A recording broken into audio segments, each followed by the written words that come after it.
the reason that Minnesota is a prosperous state isn't just a function of marginal tax rates or regulations.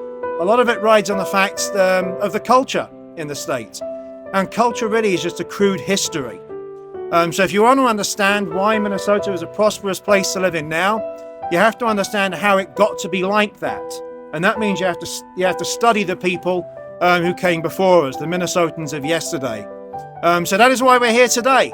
This is one of the red letter days in Minnesota history, the second day of the Battle of Nashville.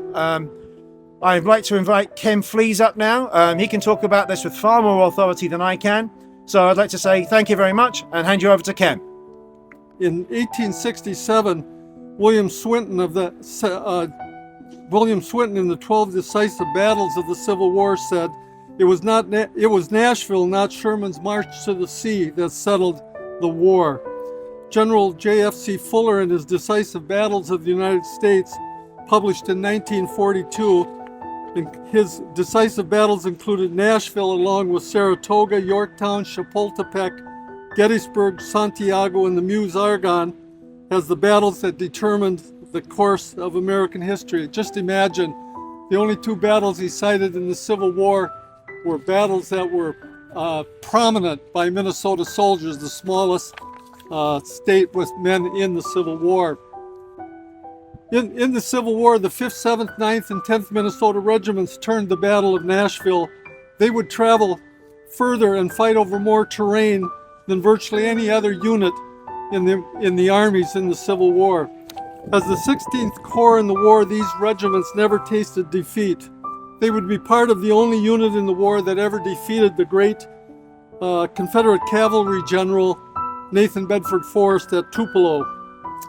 They would be the lead strike force at Nashville, fulfilling Lincoln's prophecy that the war would end when we defeated and destroyed armies, not capturing territory. The great Confederate Army of Tennessee never fought again after this battle. As lean and hardened frontiersmen and Indian fighters for their exploits in the battles, both soldiers in the Union Army and Confederate soldiers came to respect them and fear them. At the Battle of Pleasant Hill in Louisiana, they alone saved Banks' Army of the Gulf from destruction. It was here that they were given the name of the guerrillas. A Confederate soldier in Banks' army said, "They both look like guerrillas and they fight like guerrillas." In the battle, speaking of their prowess and exploits, General Hubbard quoted a Confederate general who said of the guerrillas, "You could kill them, but you can't make them run." At 4 o'clock in the afternoon on December 16, 1864, the 10th Minnesota would make the charge up Shies Hill in a brigade of less than 1,000 men, a charge that the 23rd Corps, the Army of the Ohio, with 12,000 men had been instructed since noon to make, but they refused to without more men, anticipating the severity and impossibilities of the mission. The 10th Minnesota was on the extreme left of the brigade that made the charge on Shies Hill. This was considered the honored position of the attack line. They would charge up the exposed salient angle of the steep Shies Hill, taking enfilade fire from both their front and left, in what one Confederate soldier said was like iron rain. George Thomas, famously known as the Rock of Chickamauga, said of the guerrillas' charge, "It was the finest feat of arms I ever witnessed." Confederate General Henry Jackson, captured by the Minnesotans on Shies Hill, said of the charge, "The guerrillas marched up and over my works as cool as fate. It was astonishing, such fighting. It was splendid."